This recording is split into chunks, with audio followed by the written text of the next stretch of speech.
when they went to prison, they were from young teenagers to young adults.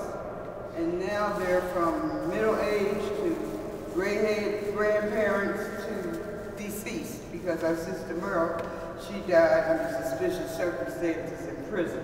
MOVE is an asset to this country. Like when they were telling people about water pollution, they were demonstrating outside of places like Puppy Palace. You know, most people were looking in the window at the cute little animals and, you know, how much is that dog in the window? You know, but looking at the cute little puppies, but not looking at what goes on behind that. You know, the puppy mills and stuff. And they were just getting bashed and bloody and arrested for doing that. But now you read every day in the papers about these horrible puppy mills and stuff. MOVE is bringing out things that people didn't believe, but you read in the paper every day now. People need to keep their eye on this. What happens to MOVE is happening to other people. It's just that other people don't bring it out like the MOVE has consistently done down through the years. My name is Ori. I'm a MOVE supporter. Our sisters have helped mothers establish incarcerated women in prison, establish relationships with their children on the outside. Our people in prison have kept down racial violence, gang violence. You know, they've helped inmates, helped cure them of drug addiction, alcoholism. They have made an impact on inmates in the correctional system and helped them correct their lives. Something the Department of Corrections, something that this system can't do. There is no reason why they should not be released from prison and given parole based on their records over the years. Freedom Move 9. On the move. Long live John F. These children here are grandchildren of the Move 9. And they got a whole lot more. The Move 9, those 9 people have so many grandchildren, they have so many children that are in prison that they've never met, they've never met some of their grandchildren because they've never, they've been in prison for 30 years. You know, I was born in prison. My mother and my father are 2 of the Move 9. I was born in prison. I've never been with my mother or my father since. And, since then, I have children. I have a sister who has children. I got brothers who have children. The question we should be asking is, do the Parole Board feel any remorse for all the people that they keep away from their families because they don't like the answer that they gave, or they don't like the tone of the voice that they use when they speak to them, or they don't like the way they wear their hair, or they don't like the religion that they practice? Do the Parole Board feel remorse? We got to keep the pressure on it because the system don't respond to what's right or what's wrong. They don't do things based on right or wrong. They don't do things based on legal or illegal. They do things based on pressure. And we got to keep the pressure on. We got to keep it on. Once we get it on them, we got to keep it on. Because that's what they respond to. They talking about murder, somebody being killed. They dropped a bomb on our house, May 13th. Killed 11 people. How many of those cops are sitting in jail right now because of that? Not one. How many was questioned because of it? Not one. How many was charged because of it? Not one.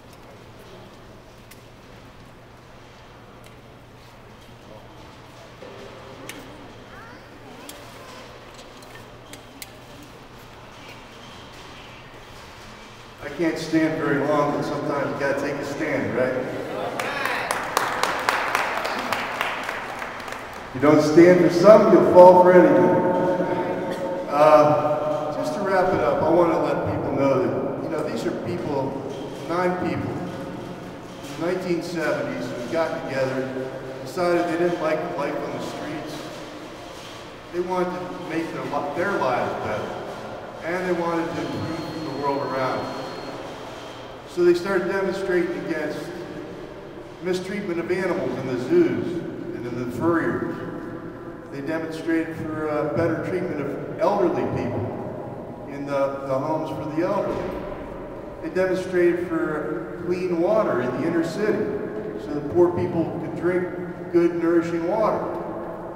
And when they were told to go home and blank, blank, blank, they said, no. This is a responsibility and a constitutional right. If people don't speak out, things don't get better. We're standing here in the building where the governor's office is. And around the walls of his office are pictures of William Penn in prison for refusing to back down when the authorities told him to shut up. Hans Bennett has done a lot to get this word out. He's put together a petition you can find online. Sign on to the petition, please, and check out a lot of them. Hans is great. Just look up Hans Bennett, and you'll find some amazing journalism going on, independent journalism. This is his statement, and I'll close with this. My statement to the Parole Board. As an independent journalist, I've been reporting on the MOVE organization since I moved to Philadelphia in 2001. The Parole Board is officially supposed to consider whether or not paroled prisoners will be moving into a positive and supportive home environment. Along with my journalistic work reporting on MOVE, I've also had the privilege of spending time with the MOVE family, getting to know them as the warm, caring, and thoughtful human beings that they are. Therefore, I know from personal experience that the MOVE community is a very healthy environment that is supporting and loving. This is precisely the type of community that the Parole Board should want recently paroled prisoners to be living in. For this reason, I am particularly concerned about optional parole stipulations, including one that would actually require these prisoners to renounce MOVE and force them to dissociate with their family as a requirement for their release. One might expect this from a totalitarian regime that forbids certain religious and political beliefs that have been labeled as illegal, but this should not happen in the U.S., and particularly not in a state named after an advocate of religious freedom like William Penn.